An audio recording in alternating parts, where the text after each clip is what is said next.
All right, so another perfect example why I should have done the compression test on this saw when I first got it. I really would have liked to know. It used to rip the cord right out of your hand. It had like 16,000 squish. It's at 22 now. It's only had a tank and a half through it with the single ring piston, but I really want to know what it has right now. I have ordered some parts for the 024, and we'll get into that later on. But I really do want to see what this has. So as I run it a little bit more, you know, we can figure out what it's doing. If we're building some, we absolutely should, but it definitely pulls over much easier. A lot easier, thankfully. And the motor will probably live a little longer. Let me see what we got here. Now, I've got a couple different compression testers here. And this one, I had a check mark on it. I'm not really sure, not check mark, question mark. It's the little shorter version, and trust me, I have put a little ding in a piston on my own saws, and I don't want to do that again. But I don't know, this one never seems to read properly. The O-ring's good on it. Let's give it a try, see what it's got. And even these, each one reads different. I'd like to just get one, you know, really good one. Although they're not bad, they've hardly been used, but they do tend to read a little different. And the length of your hoses and stuff will mean more pulling time and more revolutions to get it. So let's check this one out.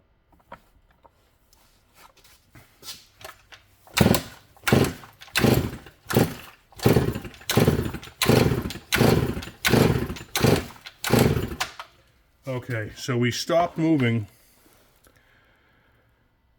at right about there. And I know that's not correct. It's at 130, 140, okay? Now watch the difference. We'll even try it with this one, but I'm pretty sure it's the hose that's messed up. Okay, let's try this out. It's nice and tight. O-rings are good.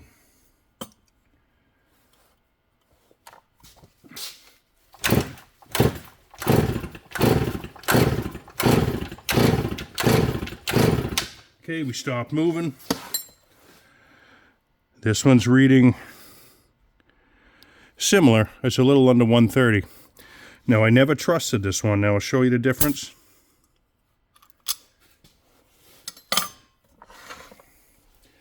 But the threads on the other one are a tad longer. But it seems to be much more consistent. I just want to make sure that I'm not going to hit anything here. You know, I don't want to ding the top of the piston. So I don't know if this other lead hose has a small leak in it. I'm also going to do this first. Okay. All right, so we'll try the Sears one first. And you'll see we should have a difference right here. Should make a big difference.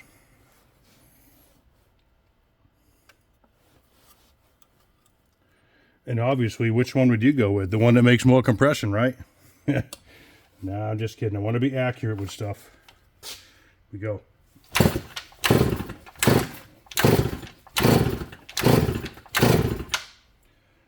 All right. Might have gone a few more. But here we go. We're at 180. A little over 180, which is more what I would expect. Okay, so let's see if we get a similar reading with this head here, this gauge.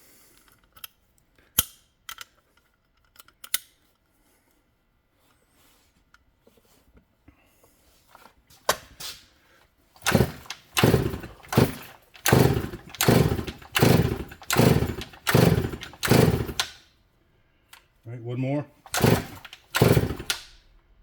All right. So we're about 185, somewhere around there. So that's why I typically use this one and the longer hose. So we're not doing too bad with a tank and a half of fuel. I'm going to go with this reading, and we'll need to run it some more. But I'm just interested to find out where we're at. So I'll order the rest of the parts for that 024. We'll start working on that, making a video. So thanks for watching.